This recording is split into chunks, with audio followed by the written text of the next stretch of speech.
Okay, Friday I went to the Salvation Army and I bought a couch and a love seat. I called my son and asked my son to come and pick it up. Tamika went my son was in the store as well. She went in the back, took him where the couch was, told him that she was going to allow him to pick the couch up from the loading dock. So they loaded up the truck and we left. I went toward Georgetown. He had to go to Home Depot. In the midst of him going to Home Depot, this is when he called me on the phone and said, "Mama, the police stopped me and said that we stole furniture from the Salvation Army." First of all, what were you thinking when they got behind you with blue lights? It must be something fell off the truck. Either something fell off the truck or he going to emergency. So I kind of veered off to the side and he stayed right behind me. Oh, he pulling me. So I'm like, well, I saw the post office in Merrill's Inlet. We go in the post office parking lot and see what's going on. So I pull over, I got out the truck, meet with the officer. That's when the officer told me about stolen furniture. I'm like, wow, not us. My mom just purchased this furniture. At the time, I had the furniture. My mom had the receipt. Oh, your mom had the okay. So she is her furniture. I was just picking up and delivering for mom. Mm-hmm. So at the time, police officer told us we got a call about stolen furniture. My 11-year-old pleading to the police, no, we did not steal no furniture, officer. My grandma just bought these couches or whatnot.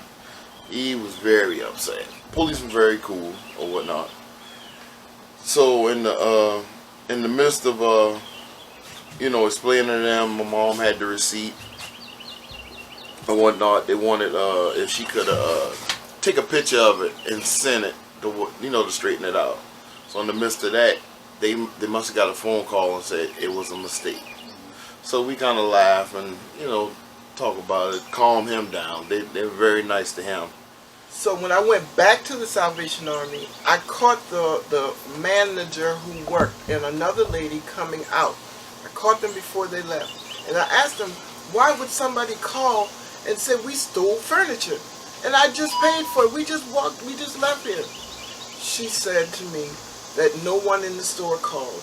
It was her boss that called and was looking at a camera and said that someone was stealing furniture. Are you going to pursue this any further? Or? Yes, I love to pursue this further because of not receiving an apology. He later called me. And when he called, he said, my manager said, you wanted me to call you. And I said, yes, because you called the police on my son and we paid for our furniture. You owe us an apology. I didn't call to give you an apology. I'm like, huh?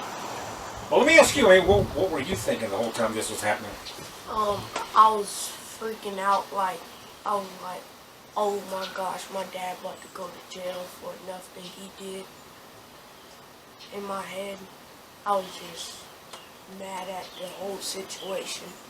Seeing how upset he was, hey, I tried and kept smiling, just chit-chatting with the police, and the police, calm down, or whatnot. Because, he was very upset. From here, we're going to contact corporate of the Salvation Army. Oh, gosh. Because, when I speak to Lieutenant Joshua, is his name, he refused to apologize. He feel like he did nothing wrong. And I asked him multiple times, hey, I just want an apology to my son. He's very upset about the whole deal. Hey, you called the police on us. And he refused to apologize. And so we're going to take it to the next step.